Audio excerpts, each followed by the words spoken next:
So I heard you earlier in the interview say you always wanted to be married. Are you married now? Yeah, married 6 years, June 23rd just passed. Okay, what's that like? Happy anniversary. Thank you. It's great, man. It's the first few years was rough because of me. Mm-hmm. You know, sometimes you think you're ready, or you think you. A lot of people is in love with the idea of a family. Right. But to actually be a part and have your own family, bro, that's a full-time job. It's a full-time job. So at the point of time of you getting into marriage, did you understand the family structure and what it meant? I thought I did.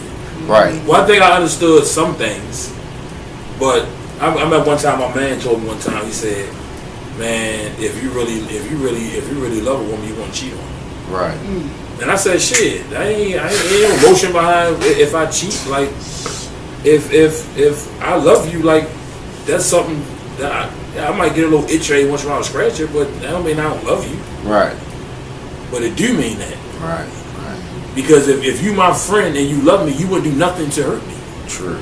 Of course, self-preservation is the first law of nature. Mm-hmm. Everybody is going to love themselves more than everybody. Right. You know what I'm saying? At the end of the day, on the day of resurrection, you ain't gonna be thinking about no baby. When you go stand before God, you ain't thinking about nothing but yourself. You responsible for everything you did and didn't. And the body parts are responsible as well. So, I had to learn doing the way, like, bro, you don't hurt what you love. Don't matter what your desire say. Now you a walking piece of work.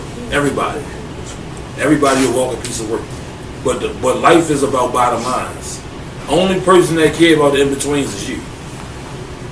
Nobody else cares.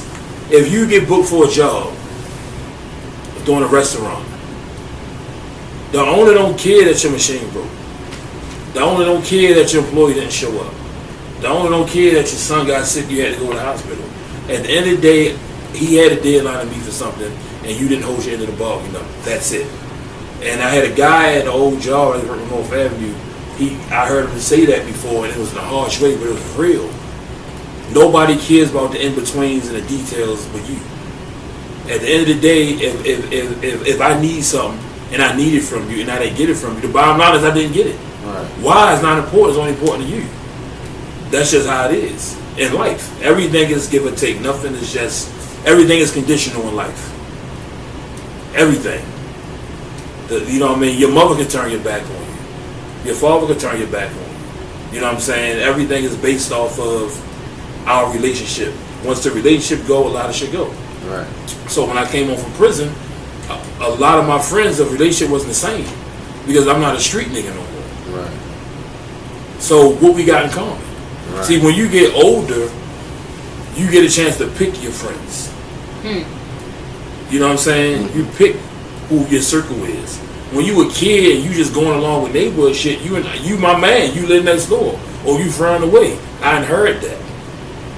But you know what I'm saying? But when you older, nah, I'm only fuck with these type people. Do you feel like a lot of the upon making your change, do you feel like the people that was in your circle as far as friends made you question your change, or were you firm on it?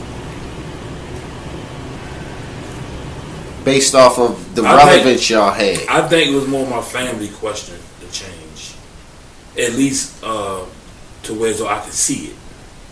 Everybody probably questioned it.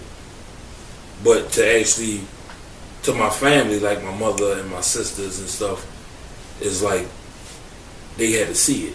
Mm-hmm. Because you done fucked up so long. Mm-hmm. You've been fucking up since 12 years old. Get in trouble with the police and all that type of shit. Here you 25 and you different. You a Muslim. You don't eat pork. You this, you that. Nah, you got to show that shit. Right. You can say whatever.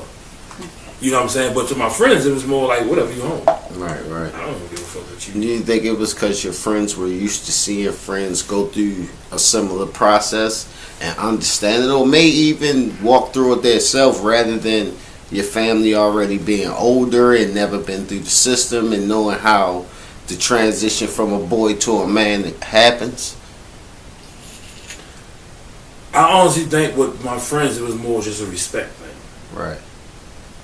That because, all right, so our terms in the street, I ain't fucked up. Mm-hmm. I ain't never cheated you. Mm-hmm. I ain't never stole from you. I ain't never fucked your girl. I ain't never told on a nigga. So it's like, you almost ain't got no choice but to treat me like a man. Right. You know what I'm saying? It's nothing. It's really nothing questionable about my past. I'm talking like street shit. So if you know me from street shit, you gonna look at me as an official nigga. Right. You know what I'm saying? Like, well, this nigga, he never, like I said, you ain't gotta be no kingpin. You ain't gotta have 20 bodies. But like I said, he's a stand-up nigga. He never told. He always handled his business. You know what I'm saying? He was never in the way. You know what I'm saying? Mm-hmm. So my friends is more respect. Like I said, my family, you know, they questioned it, they had to see it, and then when they seen it, even still, to this day, it's almost like one hint of it, there you go. Right. There you go. Because people just don't forget. True. You know what I'm saying? People just don't forget. But everything I've been through, I wouldn't take it back for the world. Right. Even me getting shot, Right. I wouldn't take it back. Right. The only thing, if I could change the hands of time, which I can, Right. the only thing